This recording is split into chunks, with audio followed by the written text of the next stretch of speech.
yose narifite undi muhore ora ndi muhore koko genda n'amahoro. Nitwa Nyambabazi Celine,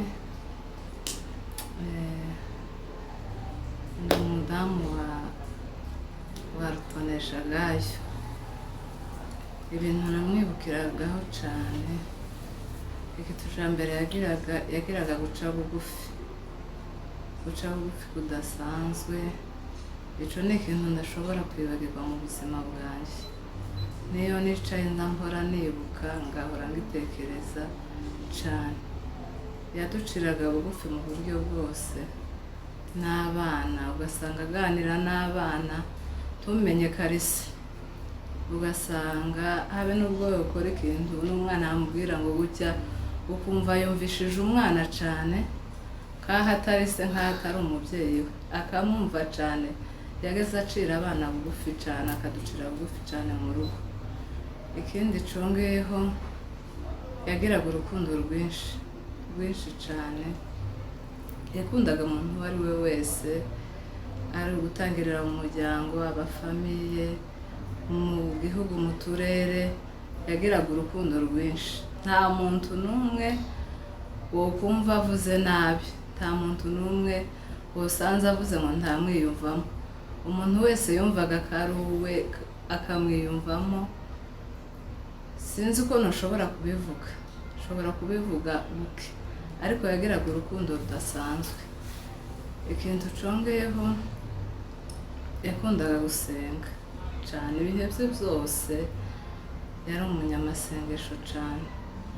Yageze asenga, ndibuka ahantu twari dutuye twagiraga icumba mu rugo. Ibihe byinshi yabaga ari mu masengesho, asenga, agasengera abantu, agasengera igihugu, ibintu bitandukanye, agafasha abantu abo ari bo bose. Umuntu yamuzanaho umutwaro runaka, ugasanga awitangiye ugasanga ahaye ikibazo c'undi muntu kuruta n'ice. Uyu yamubwira ikintu ukumva n'icahaye cyane. Ikindi congeyeho, yakundaga gufasha mu bushobozi ubwo ari bwo bwose yagiraga, butari bwinshi cyane, ariko yageze afasha abantu bose uko ashobojwe. Yumva umuntu ngo aragowe, akumva yamufasha.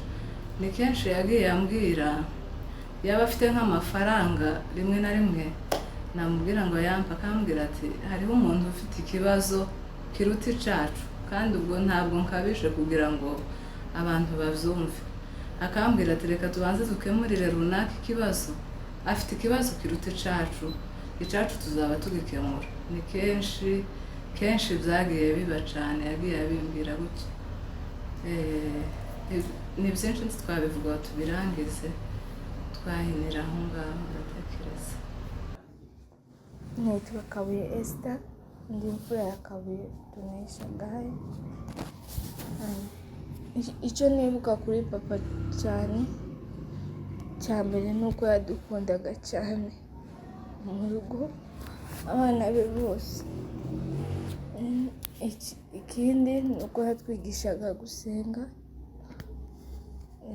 Ndibuka igihe yanjanaga mu mara, twagiye gusengana. Ndibuka igihe nageza nicara mu rusengero, akampagurukana ngo dusirimbane, kugira ngo antoze gusirimba no gusenga.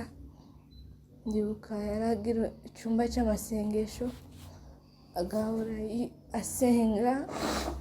Rimwe agasiba no kuja mu rusengero, akirirwamo. Ubundi iyo yiriwe mu rugo akirirwamo, akaba arimwo tumujanira ibiryo. Rimwe akararamo cyane, umwanya we wose wari uwo gusenga. Ikindi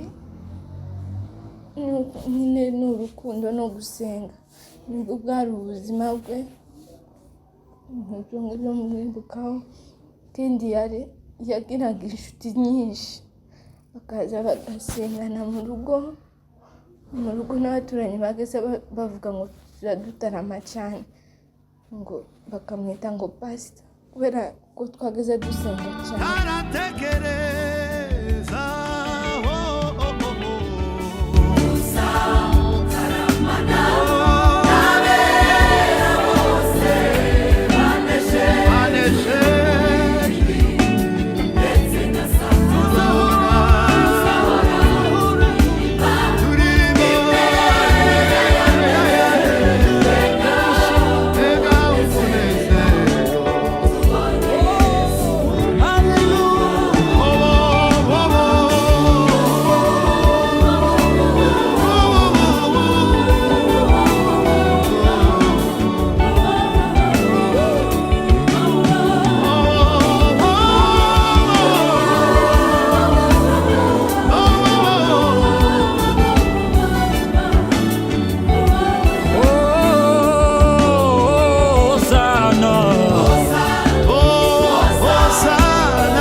Yagerageje ishaka ku buryo ikintu cyabaga mu muryango wacu niyo waza kubanza kwitanga mbere kikamubuza amahoro. Yaza agafata ikibazo cy'undi muntu akakigira ice kugeza gikemutse.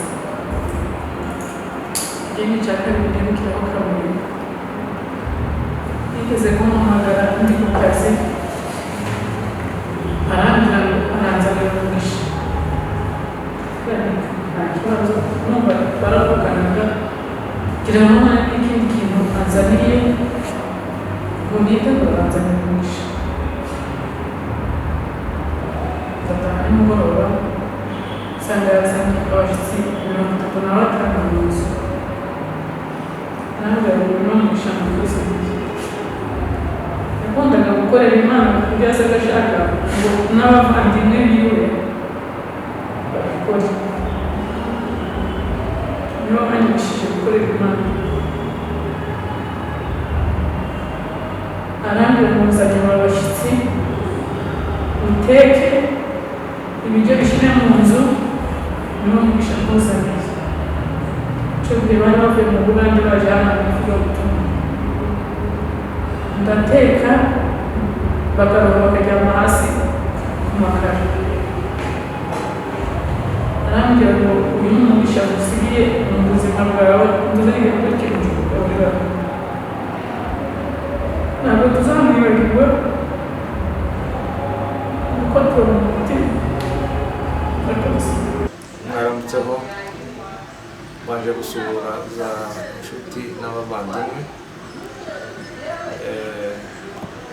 Mbashimira ko mwaje muri uno muhango wo kugira ngo twibuke umuvandimwe wadusize Kabuye Julius. Uyu muvandimwe wacu yavutse muri uwo muryango wacu kandi yakoze imirimo myinshi. Yakoreye umuryango mu gihe cyiwe yari ahari kandi akora neza kandi akora yitanga atabwirizwa. Yari inkingi y'umuryango mbese muri rusange. Kuba rero twaramubuze mu by'ukuri twabuze inkingi ikomeye mu muryango.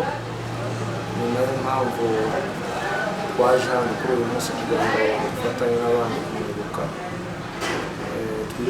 imirimo ye, twibuke ibyo yakoze, twibuke ko yadusigiye umuryango, yadusigiye umugore n'abana 5. Ni ikintu cyo kwishimira cyane, ni urwibutso rukomeye. Yadusigiye ikindi nanone, yadusigiye inshuti n'abavandimwe, hano abaturanyi ndetse n'abayumva muri rusange. Turazirikana imirimo yanyu, turazirikana ibyiza mwakoranye nawe ndetse n'ubu mukaba mukomeje kubikora. Turabashimiye cyane kandi turizera ko ubucuti bwacu buzakomeza, tugakomeza kuba inshuti, tugakomeza kuzirikana umuryango ndetse ibyiza byose muzabona uyu muryango w'Akabaji mukajya muwusiga inyuma, kuko uyu muryango wanyu ni umuryango wacu, twese tuzakomeza dufatanya. Mbashimiye rero kandi ibyiza mwakoze turabizirikana kandi Imana izabibahembera.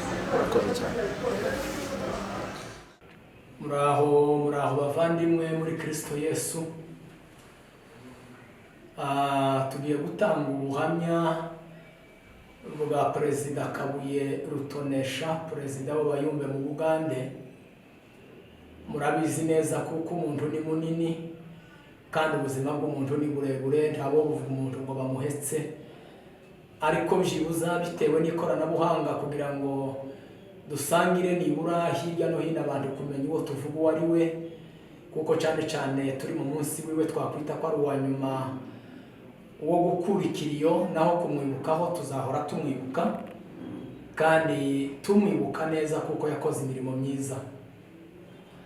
Ni muri urwo rwego rero ndafata byibuze ibintu bike nk'imirongo minini yagiye iranga ubuzima bwa Kabuye, perezida w'abayumbe mu gihugu cy'Ubugande, kugira ngo byibuze mumumenye, abatwumvira kure n'abatwumvira hafi mumumenye, kandi ntibihekera cyane mu kuvuga ngo mumumenye byonyine, ariko nanone dukuramo n'amasomo n'icigisho. Amateka y'umuntu iyo ari meza bituma n'abandi bantu bagira ico bamwigiraho, bituma hari imbuto bamusoromaho bakayisigarana mu buzima kandi ikazabafasha. Rero ntizimbye mu magambo, nk'uko tubivuga mu bantu bisanzwe, Kabuye Rutonesha arakomoka mu bwoko bw'Abanyamurenge, nubwo bitari ngombwa cyane kubitindaho, ariko ni ngombwa, niyo mateka yiwe. Arakomoka mu bwoko bw'Abanyamurenge kandi agakomoka mu nzu y'Abasegege. Umuryango wabo twarabanye kuva kera, aho twavukiye n'aho twakuriye, ariko sibyo dutindamo, turaja ku buzima bwiwe k'umwihariko we. Rero uyu musore Kabuye nubwo yari umugabo, yitabye Imana asize umuryango n'abana 4, ngira ngo niko ntekereza, 4 5 nizo mbyaro yari afite. Kabuye rero imyaka yiwe ya mbere mu butoya yakuze nk'uko abandi basore bose bakura. Iyo umuntu akiri mutoya bataragaragaza ishusho y'uwo ari we n'ico arico n'ikimurimo, ariko amaze kuba umugabo cyangwa se umuntu mukuru, yakomeje ishuri. Nyuma yo kurangiza ishuri yitaba umuhamagaro wo gukorera Imana. Akiri no mu ishuri yarabikoze, ariko cyane arangije ishuri yitaba umuhamagaro wo gukorera Imana. Muri uyu muhamagaro rero wo gukorera Imana hari ibintu bikomeye bimuranga yakoze tutoreka kuvuga kugira ngo bitubere icigisho. Ijambo rya mbere, kubera kumvira Imana, byari byaratumye Imana imuzamura arenga urwego rwo kubarwa nk'umugabo muri iyo nzu yabakomokamo y'Abasegege, aba umugabo w'abagabo mu mazu menshi. Ikigira kabiri, arenga ndetse n'urwo rwego tuvuga rw'imiryango mu rwego kavukiye, arazamuka arenga n'urwego rw'Abanyamurenge kuko yakoze umurimo w'Imana muri ubwo bwoko bwabo ndetse no mu yandi moko hirya no hino muri Afurika, kuko yari umugabo w'Imana utararangwaga n'amacakubiri, ahubwo warangwaga n'ubumwe n'urukundo n'ishaka rikomeye kubizera ndetse no kubatizera, kuko yakundaga Imana agakunda n'umurimo w'Imana.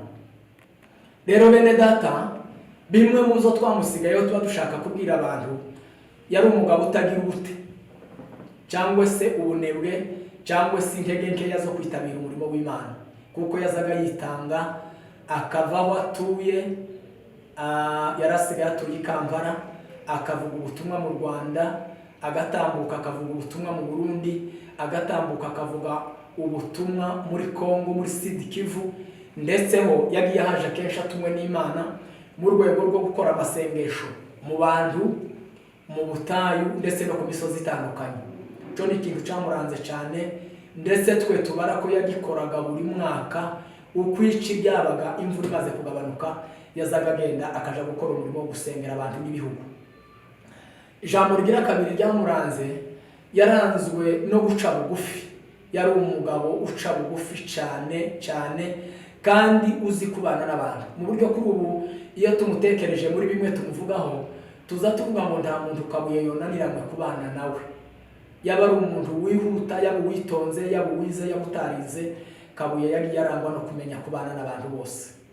Ijambo rigira gatatu riranga Rutonesha, perezida w'abayumbe mu Bugande, yaranzwe no gutanga umutungo we atizigama ku bijanye n'ibikorwa by'umurimo w'Imana ndetse no gufasha abandi bantu, akitanga hamwe mu by'ukuri umuntu yotinyuka kuvuga ukavuga ngo birashoboka ko none yarakunda abandi bantu kuruta uko yikunda. Ibyo bintu byagiye bidutangaza, bifite ingero zifatika, bitari amagambo yayandi y'ubuhamya yo guhimbahimba, yo kuvuga. Imyaka dufite n'imihamagaro yacu, natwe ntiyo dukundira kuvugira umuntu ubuhamya bw'uko adateye n'uko atari. Ijambo rikurikiraho Rutonesha, yaranzwe no kugaragara nk'umugozi uhuza abantu. Mu bihugu by'ibiyaga bigari tugira amakomite y'ikiyumbe, kandi hari umurimo w'Imana ntihazahabura intambara, ariko ari mu bantu baranzwe nk'umugozi cyangwa se nk'ubumwe buhuza abantu, kugira ngo abantu bakomeze kwegerana, bakorere hamwe bumvikanye kandi baciye bugufi. Rero kubera iyo mpamvu turasoza dukomeza umuryango wiwe, umuryango w'Abasegege, dukomeza umugore wiwe Nyirambabazi ndetse n'abana biwe bakomere, niko ijambo ry'Imana ribigena. Ndashima Imana cyane kubw'uyu mwanya Imana iduhaye wo kuvuga ku muvandimwe Kabuye witabye Imana umwaka ushize. Ndashima Imana kuko Imana yaduhaye Kabuye iminsi yose twabanye, ikamuduha nk'umuvandimwe ukijijwe, ikaduha nk'umuvandimwe watuyoboye akadufasha cyane mu rugendo rujya mu ijuru ndetse no mu buzima busanzwe. Kabuye yari umuvandimwe tuvukana kuri papa umwe na mama umwe, namukurikira bwa gatatu. Yarandutaga cyane, ariko mu by'ukuri umuntu twaganiraga, nkamugisha inama, akamfasha mu bintu byinshi. Ndashima Imana kubwe cyane ku minsi yabayeho, yagiye akiri muto tukimukeneye, agifite byinshi byo gukora, ariko ndashima Imana kuko iminsi yose yamaze yayikoresheje neza. Ndashima Imana ku buzima yabayeho bwo gukorera Imana, yabayeho ku buzima bwo gukorera Imana cyane. Ubuzima bwe bwose Kabuye yitangiraga Imana gusa, yitangaga mu mirimo y'Imana, afasha abantu batandukanye. Umuntu wese wagize ikibazo, ndibuka nta bandi barebaga, bazaga kureba Kabuye, akamuhamagara akamutekerereza ikibazo, yaba ari abana b'abanyeshuri, yaba ari abantu bakuru, yaba ari abapfakazi, imfubyi zabuze minerivare, ni Kabuye bose babwiraga ikibazo, agashaka amafaranga akishyurira abana badafite ubushobozi, agahahira abapfakazi. Mu by'ukuri ibyo ni ibintu byose yakoze, abantu babanye cyane nawe barabizi. Yagiraga ibikorwa byatangazaga abantu bakavuga, ariko Kabuye ibintu azakora, Kabuye ibintu azakora, buriya aba yabitekereje gute? Iwe yatekerezaga ibintu abandi batatekerezaga, yarebaga ibintu abandi batabonaga, kubera umutima w'urukundo yagiraga no gukunda gufasha abantu. Kabuye yakundaga gusenga cyane, yatwigishije gusenga, yatwigishije gukunda Imana, kandi uko yafashaga hirya no hino ntiyasigaga mu rugo. Ndibuka amaze kwitaba Imana, twakoze inama turavuga ngo se uko Kabuye yadusize kandi ari we muntu wagaze utanga amafaranga menshi mu muryango, ese bizagenda gute? Mbere yaho ho gato twari twakoze inama tuvuga ngo tuzamushakira igikombe tumuhembe ku mirimo azakora, ku mirimo yakoreraga mu rugo ndetse agakorera n'umuryango wacu wa bugufi aho tuvuka. Ndashima Imana cyane kubwe ku minsi yabayeho. Ikindi kandi ndashimira abantu cyane, ndashimira umuryango w'abayumbe ku isi yose batubereye umugisha, bahagaze mu mwanya wa Kabuye hatarari, bakoze ibikomeye, bateze indege bajya kureba Kabuye, bajya kumushingura, bagurira abana biwe inzu yo kubamo, babera abana be sakonse yo kwishyurirwa amashuri. Ba bantu yafashaga mu by'ukuri nibo bari kwitura Kabuye ineza yabagiriye abana biwe mu gihe atakiriho. Ndashima Imana cyane ku bw'ibyo byose. Imana ibaha umugisha. Wenda nzi twabashe kumenya benshi, ariko umuntu wese wagize icyo akora ndamusabira umugisha cyane ku Mana kugira ngo Imana imuhe umugisha. Murakoze. Banjanye kwa pasiteri ariko mva nyumva ahangoye ari kure handemerere handuta, ariko narishaka gucumbika muri foyer mu bafoyiste ariko man abafoyiste bari he? Muzamura amaboko abantu bibana muri Kigali, abahungu bana abakobwa, abahungu abafoyiste basha nje namwe iyi weekend kugira ngo mbabere umugisha kandi uko niko kuri. Muvuge ngo amen. Kabuye twarakoranye, twarabanye mu bihe bitandukanye, ariko nubwo twabanaga yari umwarimu wanje n'abandi groupe twese twabaga muri gusenga.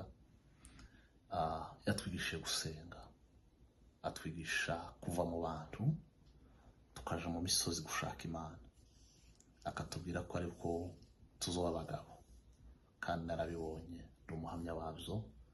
Nibwo Imana yamuhaye yerekwa ryo kuzaja gusengera ku musozi wa Kilimanjaro, kuzaja gusengera kuri ya misozi ya ruguru. Yarasigaje umusozi wa Everest, niwo musozi yarasigaje kuzoja gusengeraho. Kabuye tumenyana, nasanze afite yerekwa Imana yamuhaye, ryari yerekwa ryo kujana ubutumwa mu universite y'Ubugande, ariko ansaba ko mbimufashamo kubera ko nari umunyeshuri ico gihe. Ndabimufasha mu kubera inzira yo kujana ubutumwa mu universite. Yavuze ubutumwa muri St. Lawrence University, ahakura abantu benshi, abana b'abakobwa bararaga baja babyina mu mabwate abagarura mu makanisa. Yavuze ubutumwa muri Kampala International University, yavuze ubutumwa muri Kiyu, yavuze ubutumwa muri Ndege University, yavuze ubutumwa muri Bugema University. Ico gihe cyose twabaga turi kumwe dusenga Imana mu gihugu c'Ubugande. Imana yatubwiye kuko Kabuye ari buhetse isanduku ry'ubuzutse buzokwira mu gihugu c'Ubugande. Imana yatubwira ngo uyu muntu azakwiza ubuzutse muri Uganda, muri East Africa yose, mu Rwanda n'u Burundi no muri Congo, kandi izo zarabaye muri abahamya, naje ndi umuhamya wabyo. Ibyo Imana yakoze.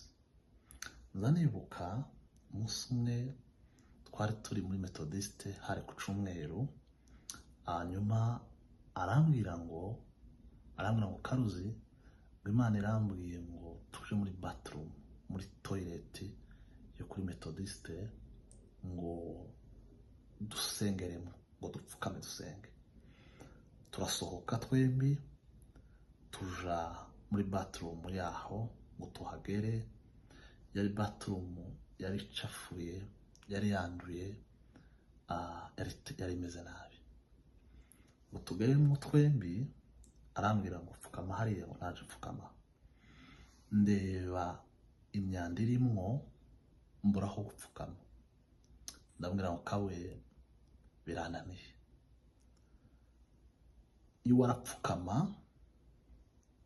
aririra Imana muri bathroom, muri toilet yo kuri Methodiste, aririra Imana, nje birananira.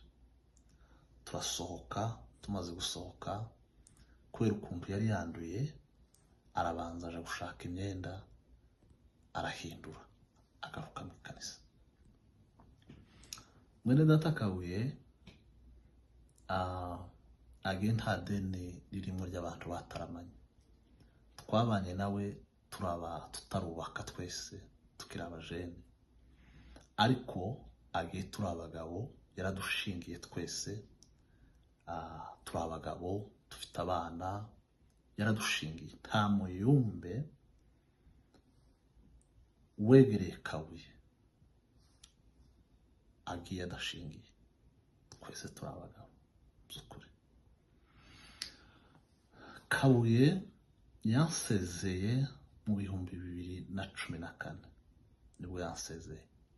Twari tuvuye i Bukavu turara Icangugu, hari umumama wakoraga kuri douane y'Icangugu, no twaraye. Nyuma bukeye mu gitondo arambwira ngo nimuherekeze, ngo hari umuvandimwe wahatuye ngo tuje kumuramutsa. Imvura yari yaguye, dusiga Kefa aryamye na Rugazuru. Turagenda tugeje ahantu hari condo cane, ambwira ijambo, arambwira ngo Karuzi, ngo ugende ngo uzobere Claudine mushiki wiwe, ngo uzomubere musaza wiwe. Kubera kuko iwe yararyamye, ngo abona se ngira abakunzi, ngo amuhamagara aramubwira ngo igihe cawe carabaye, ucageze cyo kugenda. Arambwira ngo none ndagusavye ugende uzokora uko ushoboye kose, uzobere Claudine musaza wiwe mu cimbo canje. Ndabyumva numva ko ambwiye, ngerageza kumucaha n'ibindi, ariko iryo jambo risigaramo kugeza n'ubu. Yagiye yaraduseze by'ukuri. Ndagira ngo mbakomeze, imbuto yeze n'izisarurwa, mukomere kugeza natwe ubu, niba ariko tutabaye ku kiriyo ciwe. Nitwa Sebaziga Emmanuel, nije muyobozi w'abayumbe bo muri Canada. Mbere na mbere tubanje gushimira abayumbe bo muri Canada, turashimira ku bikorwa bakoze mu by'ukuri by'indashikirwa zo gufasha umuryango wa Kabuye. Turabashimiye cyane. Dushimiye n'abayumbe bose ku isi hose, ku migabane itandukanye, mu bihugu bitandukanye, bagize icyo bakora ku muryango wa mwene data. Mu by'ukuri turabashimiye, Imana ibamugisha mwinshi cyane. Kandi kuzerekeranye na Kabuye, mu by'ukuri Kabuye yari umugaragu w'Imana. Nje tumenyana ku giti cyanje, yari yaje mu ivugabutumwa muri Kenya, ntuye muri Kenya. Nibwo twamenyanye na Kabuye. Ndibuka ico gihe ko yaje ahantu bita Kitengera, turatarama cyane bikomeye uwo munsi, ndetse arara n'iwanje. Nibwo twamenyanye turaganira, hanyuma dukomeza kuvugana nawe. Nje no muri Canada, twarakoranye umurimo, duserukiye uturere dutandukanye, aza kudusiga. Mu by'ukuri byaradubabaje, byadukozeho, ariko twizeye ko tuzongera tukamubona. Dukomeje kwihanganisha umuryango n'inshuti n'abavandimwe kugira ngo bakomere, kuko iwacu ni mu ijuru, niho tuzamusanga. Kabuye mu by'ukuri arahari, kandi icyo nzi nuko tuzongera tukamubona. Dukomeje kumwifuriza iruhuko ridashira, akomeze aruhukane n'abera. Imana ikomeze imiryango yasizwe. Murakoze cyane. Nitwa Musore Innocent, ndi umuyobozi w'abanyamasengesho kwita abayumbe mu Rwanda. Nagira ngo mvuge bukeya ku byaranze mwene data Kabuye. Twakoranye umurimo w'Imana, tubana muri iryo tsinda ry'abanyamasengesho. Twamuvugaho ibintu byinshi kubera ko yaranzwe n'ibintu byinshi kandi byiza, ariko ndavuga bibiri gusa wenda byari byarantangaje. Ikintu cya mbere, Kabuye yakundaga abantu bababaye, kandi icyo kintu bigira abantu bake cyane. Abantu benshi muri kamere muntu dukunda abantu babayeho neza, abantu bishoboye, abantu twakuraho. Urebye abantu mu buzima bw'isi ya none n'ubw'inyuma, ndabayumvaho buri muntu neza kugira ngo nawe azamwite undi neza kubera ko azi ko abishoboye, ariko yagiraga umutwaro w'abantu bababaye, kandi ntibyerekere kumutwara gusa, akabasanga, akababa hafi, akabashikira muri wa mabaro wabo, muri bya bibazo byabo, akagerageza no kubikemura. Dufite ingero nyinshi cyane z'abantu yagiye akemura ibibazo, abapfakazi, imfubyi, abakene, akabikora nk'umutwaro kandi agashyiramo imbaraga. Kabuye yabaga yarahuye n'umuntu ufite ikibazo, yagombaga gutandukana no gushaka ikibazo gikemutse. Ibyo ni ibintu tuzi cyane cyane nk'abantu babaye na Mukiyumbe barabizi cyane. Ushizemo twari dufite igiterane hano mu Rwanda, nigeze kumwamagana amazi, ndashaka kumbwira ahantu yifuza naza gucumbikira kubera ko yari umuntu tumenyeranye cyane, tubana ibintu byinshi. Arambwira ngo ushakire umwana w'umusore muri ghetto utishoboye, ufite ubuzima buri hasi, kugira ngo azamubere umugisha. Gerageza kumubwira n'insisita ngo ushaka icyumba ahandi hantu arambwira ngo wicara wumva yifuza, yaje mu giterane, ariko arifuza ko hari umuntu byibuze umwe ubabaye yazabera umugisha, kandi icyo kintu kiza kinanira abantu benshi. Icyo ni ikintu kimwe cy'urugero rwiza yadusigiye, turizera ko Imana izadushoboza natwe tukazagaragaza kumwigaho. Ikindi kintu cya kabiri, yagiraga ibyishimo mu materaniro cyane. Biba mu iteraniro Kabuye yarimo, abantu babaga bazi ko abantu bari bishimye, kubera ko we ubwiwe hari ikintu Imana yari yaramuhaye cy'ibyishimo. Abantu bamubona gusa barishima. Twarabibonye mu rupfu rwiwe, umuntu wese yari azi ko ari we nshuti ye kurusha abandi, kubera bya byishimo yagiraga. Rero yabaga ageze mu materaniro, yari imbarutso y'ibyishimo mu materaniro. Haba n'ubu nyuma y'urupfu rwiwe twatangiye kubibona, iyo atahari nyine twumva ko hari ikintu kinini twabuze. Rero turasaba Imana ngo izadushoboze kugerageza kwigana imirimo myiza yakoraga, umurimo wacu w'abanyamasengesho b'Abayumbe ndetse no mu miryango n'inshuti, kandi tuje kwihanganisha abantu, kuko Kabuye yabaye iminsi itari myinshi, imyaka itari myinshi. Mu mitekerereze y'abantu twavuga ko yagiye vuba, yatashye vuba, ariko kandi yakoze ibintu byose yagombaga gukora, kuko yakoraga n'ubundi nk'umuntu ufite igihe kigufi. Yaramaximije mbese haba mu muhamagaro w'ubutumwa yakoraga, haba mu muryango we, nta deni yasigaje, icyo yasigaye n'irungu, ariko kandi tuzi ko ibintu yagombaga gukora yabikoze. Murakoze cyane.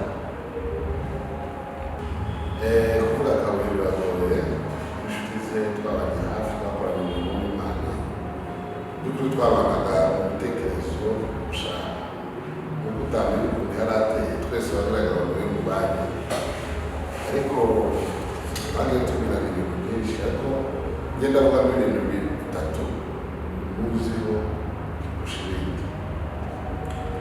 Kabuye yakundaga Imana n'umutima wose n'ubwenge bwose kabisa, kandi agakunda n'abantu b'Imana.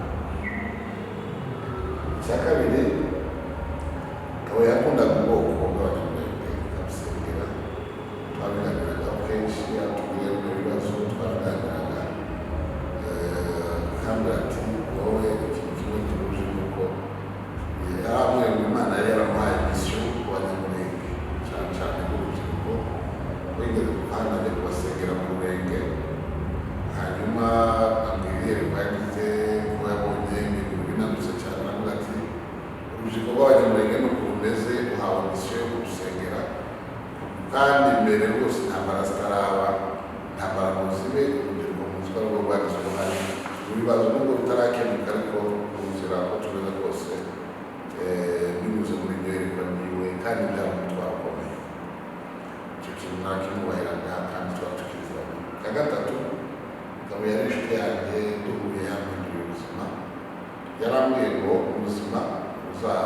uzabe ufite inshuti zikubatse kandi mutagire nyinshi. Ndasa n'umuntu ugira inshuti nyinshi ariko ugira nkeya kubera ubuzima bwaje. Ubundi nabaga mfite inshuti nyinshi ariko utaba ufite abantu bawe mwavuganye. Ibyo ngibyo niwe ubuzima bwanjye niwe wabona ubwenge. Yari inshuti y'umutima kandi nabuze umwe muri izo nshuti zari zibibaze. Yari ingingo ikomeye ku buzima bwanjye. Ubu rero ndashaka n'uzamusimbura ufite iyo karibu Imana nifasha azakora.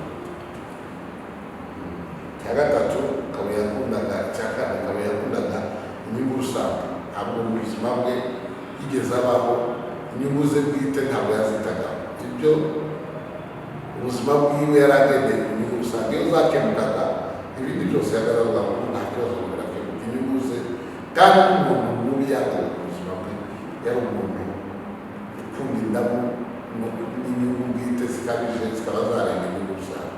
Uwo muntu ntabwo yabaga n'inshuti ya Kabuye. Rero icyo kintu umuntu wese waba uteye gutya yaraga muhize kugeza wabaye inshuti. Turamukumbuye yewe rwose dufite uruhu yiwe harimo ibintu mbona nkumva niwe nakabibwiye tukavuga tubibwira ariko Imana yaramukunze kuturusha kubera ko Imana nabonye ko izisarura abantu beza wazizi bakumbura kuturusha kandi atubwire reka musarure vuba atazongera kwanduza muri isi. Rero umukozi w'Imana watashye Imana ukomeze gutuza heza. Abantu benshi ntibashaka gufata risk. Oya, barashaka ngo abandi bafatire risk. Ninde uja kugukorera ku gisasu cyawe? Mine yawe ninde ushaka ngo ari wowe uyigukandagiriraho? Wowe ukorashaka ngo ngukandagire kuri mine yawe turitse kandi ari yawe barayiguteze. Abo naratangaye. Abantu benshi ntibashaka gufata risk, barashaka ngo abandi bakandagire kuri risk, babakore kuri risk zabo. Ninde nanje mfite zanje risk nkwepa mbaye nkanda mbaye mpuga.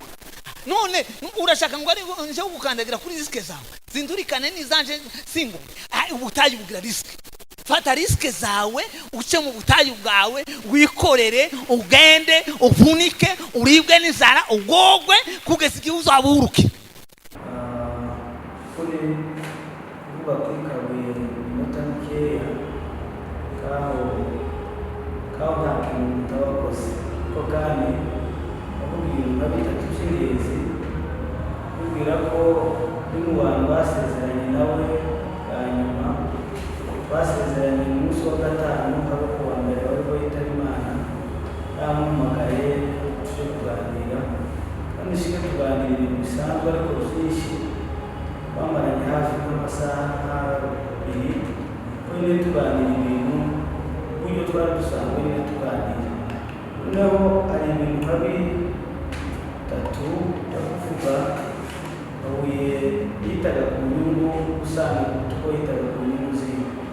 Ndibuka umunsi umwe twigeze kujana nawe ambwiye hari umuntu wari wishoboye hano umuherekeze tujane baje gusabira undi muntu wazi Kenya ingumu zitebe mu nzu tuje gusaba umuntu wa agurire undi mugabo navuze hariya Kampala bamugurire ibitego kuko umuntu wese ariyiwe yasa nabi.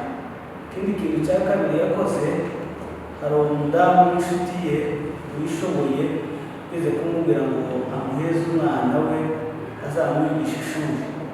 Barangiza aramusubiza ngo we ngo hari undi muntu uri inyuma ye udafite ubushobozi buhagije ngo niba agiye kumuheza umwana we kugira ngo ari we azigishe. Kumva ko yari umuntu udasanzwe. Ndibuka nyuma minsi ya nyuma ari hafi niba ikawa yari azi by'ubwenzi bwe arambwira ngo yaryamye nijoro umuntu aramubwira ngo yateze muri Rwanda cyane ko none ubu gihe kirageze ko nawe yiyitaho umuryango wiwe. Kabuye yakundaga kwita ku nyungu usanga kuruta ko yiyitaga. Ari mu bantu nabonye yabaga afite amafaranga akayasohora yose yarangiza agasigara akabatike y'umujani yagiye kandi yari afite amafaranga.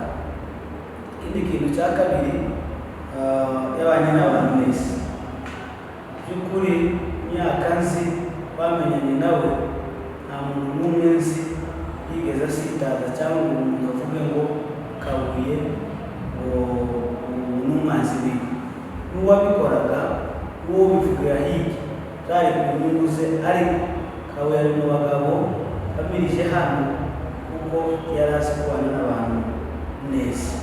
Ikindi kintu cya gatatu, yaranzwe n'ubuzima bwo gusabana n'abandi kuko yari afite yari azi kudusangira n'abandi.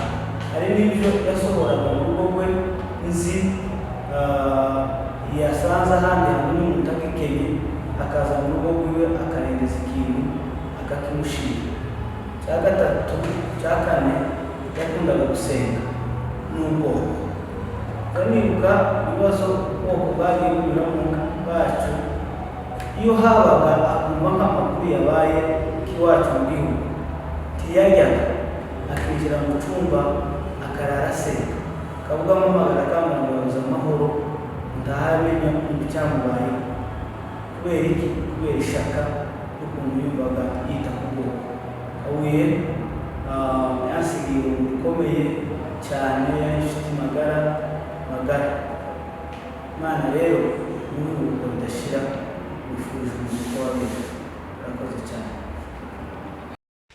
Ijambo rya mbere, ndihanganisha umuryango wa mwene data Rutonesha tutakiri kumwe none, dukomere twihangane.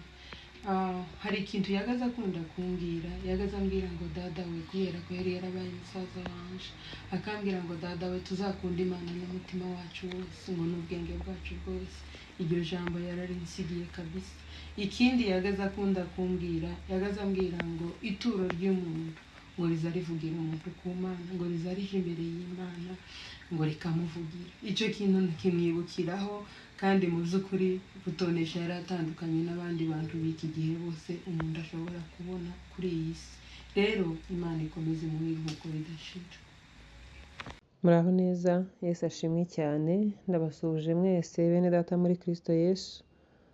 Ndashima Imana cyane ko Imana yatwongereye iminsi yo kuba kugeza uyu munsi, kandi hakaba habayeho amahirwe yo kugira ikintu tuvuga ku muvandimwe Kabuye uruhutse, uri muri paradizo uyu munsi. Mu by'ukuri njye ntago nakagombye kuba nanamuvugaho cyane, ukurikije ukuntu wenda ari umuntu wabanye n'abantu benshi igihe kinini cy'ubuzima bwe, abavandimwe, umuryango we n'abandi benshi na bene data muri Kristo Yesu. Njyewe rero ntago twamenyanye igihe kinini rwose, nshobora kuba ndi mu bantu yamenyanye nabo nyuma, mu minsi ye ya nyuma. Ndashima Imana cyane kubwe kuko yambereye umugisha. Umunsi umwe ndashimira kandi nanone umuntu witwa Musore, muvandimwe Musore, Imana iguha umugisha mwinshi. Hariho umuntu ugira akaba inshuti yawe, akajya amenya, ngira ngo muri we akumva uwo yaguhuza nawe ukwiriye.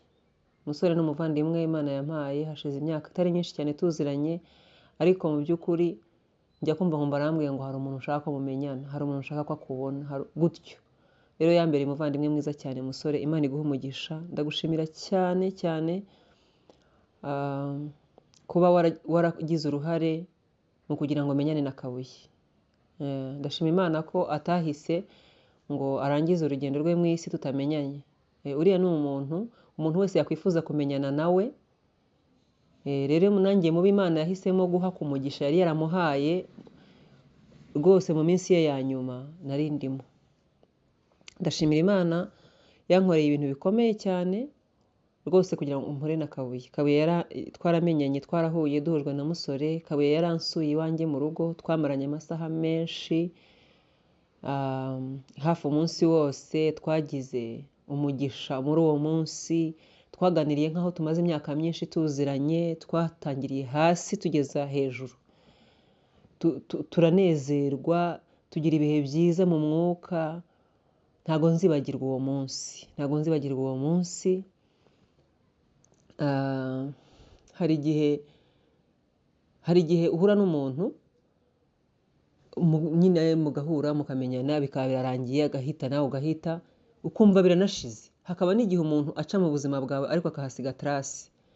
rero mu by'ukuri Kabuye ndabyibuka igihe yitabye Imana nabonye kuri post y'umuntu umwe mbona bamupostinze ako kanya nahise mpamagara umusore kuko umusore ntabwo yari yabipostinze we ndamubaza ibintu mbonye ni ibiki, ibintu mbonye nibyo ni ibihuha n'ibiki, arambwira ngo nibyo. Nafashe umwanya nicara hanze ndavuga se Mana ni kubera iki wahisemo ko uyu muntu mumenya asigaje iminsi mike mu isi. Numva ndababaye, numva umutima wanjye usa nkaho ukomeretse. Mana kuki utahisemo ko agenda basi tudahuye? Ariko rero mu bantu Kabuye yari afitiye package, mu bantu bari bararemewe Kabuye nanjye nari ndimo. Nyuma yaho naje gushimira Imana ko ibyanjye Kabuye yari afite yabinsigiye. Nahoze nsoma ijambo ry'Imana, iri jambo ry'Imana riri muri Yohana ibice 3 umurongo wa 6 havuga ngo ikibyarwa n'umubiri nacyo ni umubiri n'ikibyarwa n'umwuka nacyo ni umwuka. Ndashima Imana ko Imana ibyara. Hari ukuntu abantu birata ibisekuru naho bakomoka cyangwa bakaba proud yabo bari bo, bakabirata cyane bakabigira ibintu bikomeye, ariko mu by'ukuri umubiri udafite kuvuka mu mubiri utaravutse mu mwuka birutwa no kutabaho. Niko giye njye mbivuga. Ndashima Imana rero yaduhaye abavandimwe mu mwami muri Kristo Yesu. Nukuri Imana irabyara. Nukuri abavuka ku Mana turaziranye ko turi abana ba data wa twese. Ndashima Imana ko umuvandimwe wacu yatashye aruhutse kandi azakanguka. Azakanguka kubera ko umuzuko uri mu migabane ye, azagabana turabizi neza. Tukiriho tugihumeka tuzamukumbura cyane. Ndakomeza cyane umuryango we, ndihanganisha inshuti ze zose na bene data bo basenganye n'abantu be bose ba hafi. Ariko ndagira ngo mbamenyeshe ko Kabuye ntago yapfuye. Kabuye ari mu bitotsi byiza, umuntu atakwifuza ko bamukangura. Ariko umunsi umwe impanda y'Imana nivuga azakanguka, tuzamubona afite ubwiza buruta ubwo yari afite icyo gihe. Ndashima Imana, Imana y'amahoro ibagirire neza kandi ikomeze imitima yanyu kugeza igihe amaso yacu azongera kubona Kabuye. Ntabwo abandi tuziranye cyane usibye sister we umwe, ariko abandi ntabwo tuziranye mu muryango we, ariko Imana yabanyujijemo umugambi wayo kugira ngo muvukwemo n'umuntu nk'uriya witwa Kabuye. Ntabwo nabwiye amazina yanjye, nitwa Renata Uwinkesha. Kabuye yari inshuti yanjye mu gihe gito cyane twamenyanye, nta n'umwaka yamaze ndibaza yahise ataha. Ariko ndashima Imana yatumye package Kabuye yari afite ku bwanjye yinsigira. Imana ibaha umugisha. Ndagira ngo mbwire umuryango we, abana be, umudamu we n'abandi, ntacyo muzabura kuko Kabuye adahari. Imana yabahaye Kabuye nk'umubyeyi, nk'umuvandimwe, ndetse n'umuryango we ndimo kubibabwira, iracyahari. Ishimwe ko yo itagipfa, ishimwe ko itarwara, kandi ishimwe ko ntawe isaba inkunga. Izabagirira neza ndabyizeye mu izina rya Yesu. Muhabwe umugisha. Singira amaganya woshaka mu byumba Imana yoza n'ibipimo byose ikampima, muvuge ngo amen. Ikindi tonsanga ndabihamya n'umutima wanje namaganya. Iyo niganye se nzanyunguka iki tacu kuva maze kubimenya ko sindokwiganyira ngo ngire ikintu nunguka nuko muvuge ngo amen. Ngahe iganyirega numara ubone kontinere bisusa. Mu by'ukuri Kabuye yari umukozi w'Imana, twabanye nawe mu bihe bitandukanye mu minsi itari mikeya. Kabuye yari umukozi w'Imana, namwigiyeho ibintu byinshi bikomeye, ariko ndavuga ibintu nka bitatu gusa nabonye kuri Kabuye cyane cyane usanga binaniye abantu benshi muri kino gihe. Kabuye yari umunyakuri, yagiraga ukuri. Kabuye iyo yakubonagaho ikintu kibi, nubwo waba urinde yarakwegera akakubwira ati kino kintu numvishije nicyo cyangwa si cyo. Kabuye yari umunyakuri kandi ntawe yatinyaga kubwira ukuri uwo yabaga ari we wese.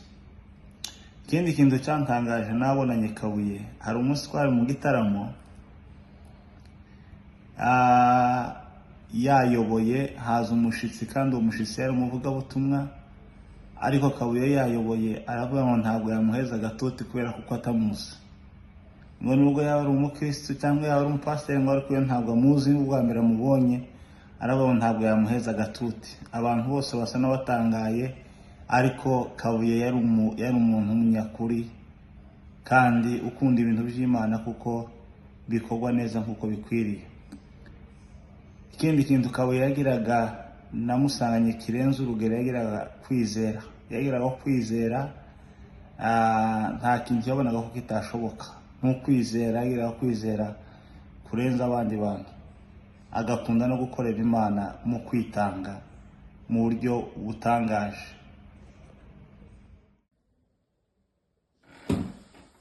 Nitwa Rumenge Etienne, ntuye mu gihugu cya Canada mu mujyi bita Toronto. Ndagira ngo mvuge umucamake ku mugaragu w'Imana Kabuye watabarutse akadusiga. Kabuye ndi umwe mu nshuti ze nyinshi, kuko yari afite inshuti nyinshi zamukundaga nawe yakundaga. Ndashaka kugira ngo mvuge amagambo make ariko meza yarangaga Kabuye umukozi w'Imana. Kabuye yari umuntu mwiza, kimwe cyo yari umukristo, yakundaga abera bose, yakundaga abakozi b'Imana bahamagawe, agashirikira impano zabo. Yari umwe muri abo bantu. Cyo ni igikorwa kimwe Kabuye yakoraga, yashirikiraga impano z'abandi bantu. Cya kabiri navuga kuri mwene data Kabuye, nanone muri uwo muhamagaro wa Kabuye yari azi kwitegereza umuntu ufite ikibazo akamurarira ku ijoro, mu buryo umutima wa Kabuye waruhukaga ari uko ikibazo cy'uwo muntu gikemutse. Yari umuntu witwararika, yari umuntu wikorera imitwaro y'abandi bantu. Ico kintu Kabuye ni isomo yadusigiye tuzahora tumwibukiraho kandi twamwigiyeho, ibyo kutizirikana wenyine ahubwo akazirikana abandi bene se muri Kristo Yesu. Cyakabiri nanone navuga kuri mugaragu w'Imana Kabuye, yari umuntu uca bugufi. Icubahiro Kabuye yari afite cyangwa yari afite mu murimo w'Imana cyari cyaravuye mu ijambo Bibiliya rivuga ngo uca bugufi Imana izamushira hejuru cyangwa izamuha icubahiro. Icubahiro cya Kabuye cyari gitandukanye n'ibyubahiro by'abantu b'iki gihe bamwe barimo kwikorera, umuntu wenyine gusa akagenda akikorera icubahiro. Icubahiro cya Kabuye yari afite cyari cyaravuye mu guca bugufi. Kabuye yari umuntu uca bugufi. Nanone soza, Kabuye ikindi kintu yakundaga muzi ukuri, Kabuye yakundaga ubwoko bwacu kandi akawurarira ku ijoro akawusengera, akawurarira ku ijoro akawusengera. Kabuye rero yarangagwa n'ibintu byinshi, muzi ukuri mvuze bikeya, ariko hari ibintu byinshi Kabuye twagenda tumwigiraho. Ibyo nibyo mbashe kuvuga, n'abandi bazogenda bongeraho ibindi, ariko ibyo bintu muzi ukuri bitatu Kabuye yabidusigiye nk'isomo mu buzima bwacu tuzahora tumwibukiraho. Murakoze, Imana y'umujuru bamugisha. Nitwa Kizajire, nabanye na Kabuye iwacu mu Muhana. Yari perezida nandi nk'abakonditeri.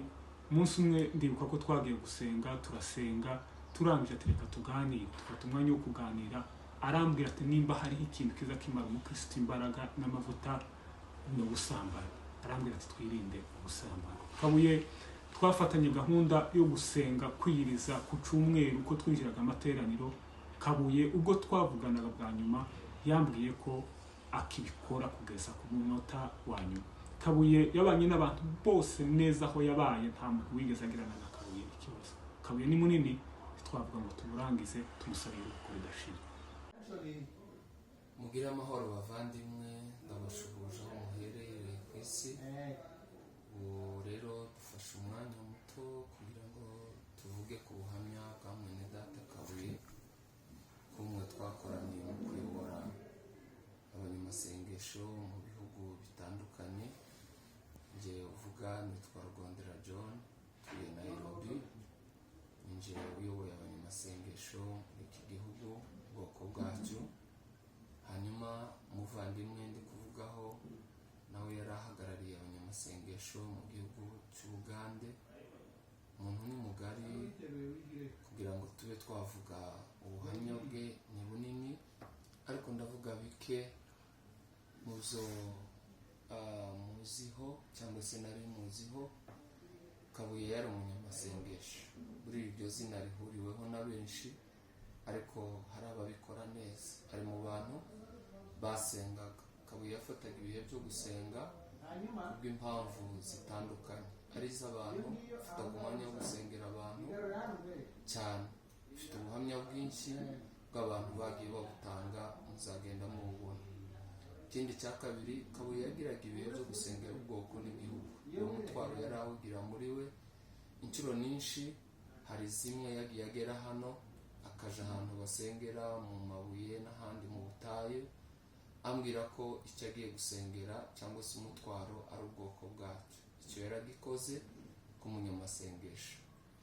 Ikindi nanone, Kabuye yagiraga urukundo rurenze ntabisubiramo.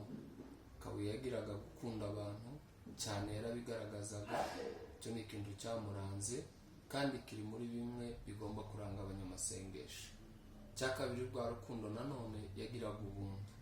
Kabuye ikintu cye nticyabaga icye wenyine, yagisangiraga n'abandi mu buryo bworoheje kandi mu ngeri zose. Abantu bo hasi, abo twita abaciriritse, Kabuye yabageragaho, abana bato, abakuru ndetse n'abandi b'abanyacubahiro wasangaga basabana na Kabuye. Kabuye rero ni byinshi tumuziho, twari tumuziho yakoraga, yagiraga urukundo rwo gutanga. Ni nayo mpamvu byamworoheraga gutangisha. Iyo hagiraga igikorwa gisaba kugira abo bafasha, Kabuye byaramworoheraga kubera kuko yafataga iya mbere. Rero niyo mpamvu twahagurukiye rimwe twese kugira ngo tugire icyo twafasha, dusohoza ririya jambo rivuga ngo umukiranutsi urubyaro rwe ntiruzasabiriza. Muri kino gihe cyo kwibuka mwene data Kabuye ni igihe kitoroshe mu buryo bw'umubiri, ariko kandi mu buryo bw'umwuka ni igihe cyiza cyo kwibuka imirimo yiwe. Ndamwibukira cyane ku bintu byinshi, kuko nagiye mbivuga, ni igitabo kinini cyane ku buzima bwanje mwene data Kabuye. Twabanye umunsi ku munsi imyaka igera nko ku 8.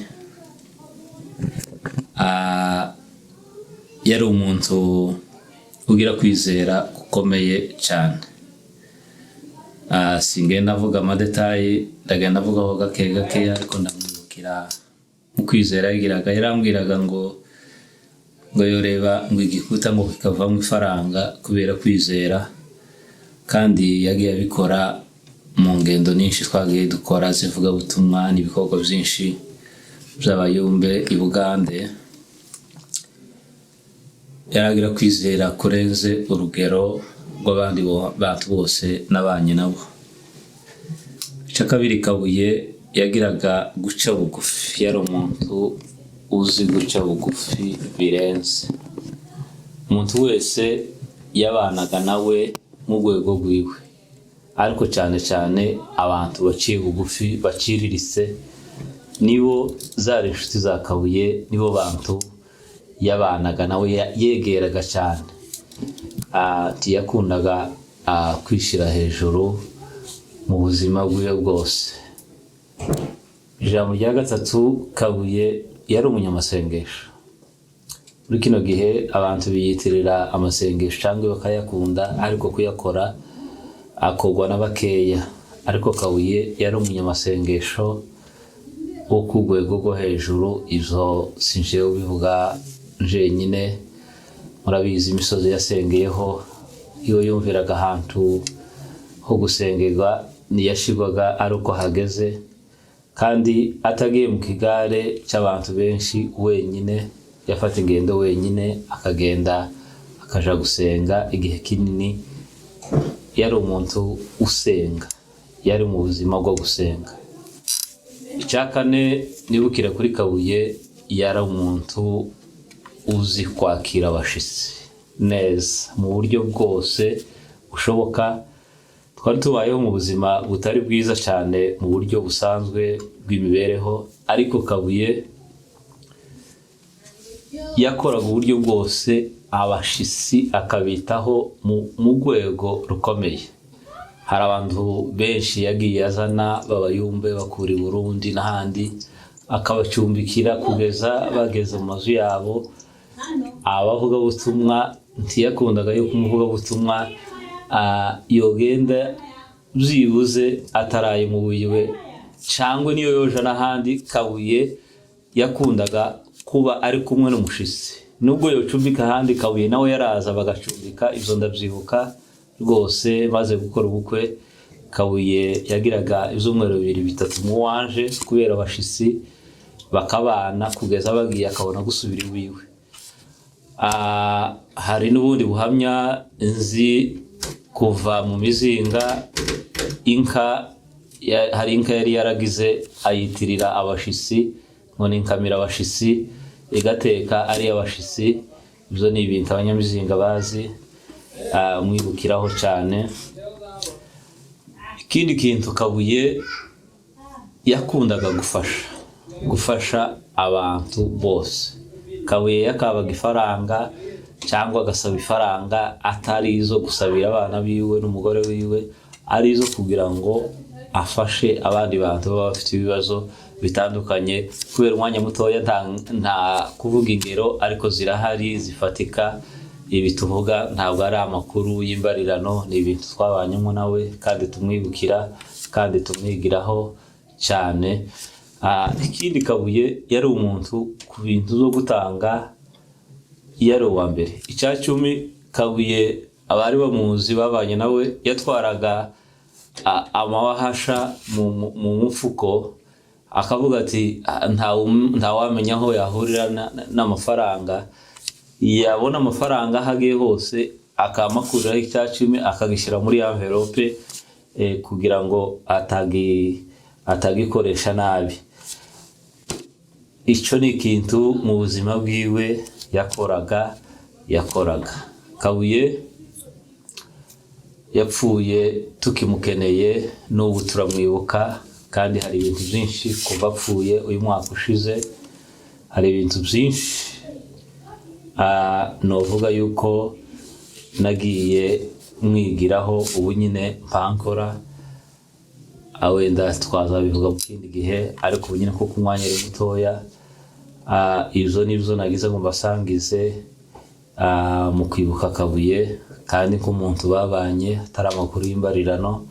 Twabanye umunota ku wundi kandi turi inshuti, turi n'abavandimwe. Yakundaga kumbwira ijambo ati tumeze nka ba data, kuko data na se nabo barabanye. Data ari umupasiteri, ise ngo ari umushemasi abika n'amafaranga. Yakazambwira ati tumeze nka ba data kandi tuzopfe tumeze nka ba data, nabo barapfuye.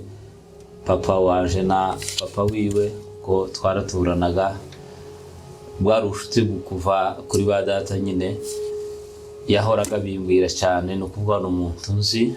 Rero turashima Imana yuko yamusaruye kandi akamusarura ari umugabo.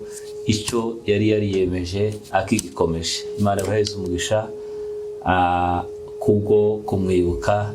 Natwe turamwibuka nubwo tutahabaye, ariko tumwibuka buri munsi. Nubwo iki gikorwa nyine kibaye rimwe ku mwaka, ariko ku mitima yacu duhora tumwibuka. Imana ibaheze umugisha. Murakoze. Mbega ihuriro ry'abera bose bavuye mu isi,